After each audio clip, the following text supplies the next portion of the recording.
on était sur un équipement qui était vétuste, qui est à la fois en été beaucoup de poussière, était gras dans les intermédiaires, les saisons intermédiaires, et puis dur comme de la pierre pendant l'hiver.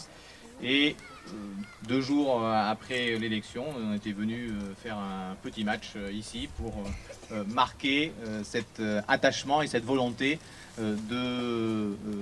d'équiper ce terrain qui permettent de développer, de redévelopper, de donner une ampleur importante à l'activité sportive ici et évidemment particulièrement à l'USVO. Cette insertion de ce terrain dans cet endroit majestueux par la vue, qui est au cœur d'un quartier vivant, c'est le signe que nous attendons tous, un signe auquel on s'était engagé pour développer le sport dans ce quartier, un potentiel important. Ces terrains, ils servent à beaucoup de choses. Sur nos terrains se pratique l'ultimate, le rugby, le polo. Ce terrain, il est juste à côté d'abord de beaucoup d'écoles qui l'utiliseront toute la journée.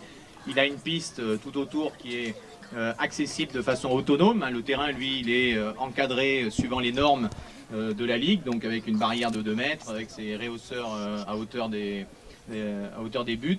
Mais il y a cette piste autonome et puis la journée, il sera utilisé évidemment par les écoles du quartier et par le collège qui est juste à côté. Donc il y a des synergies qui se développent et je pense que tout le monde pourra utiliser dans différentes disciplines sportives ce terrain. Donc c'est pour nous une grande fierté d'avoir répondu à cet engagement qui était un engagement que nous avions pris, que nous avions remarqué juste après l'élection, pouvoir fouler ce terrain quelques 18 mois plus tard. Je crois que c'est le signe que les choses avancent, le signe qu'il y a un attachement au développement sportif un peu partout en ville, le signe aussi que grâce à l'appui des bénévoles, des dirigeants, des encadrants, des éducateurs et évidemment de tous les enfants, on peut y faire de très très belles choses. Merci à tous.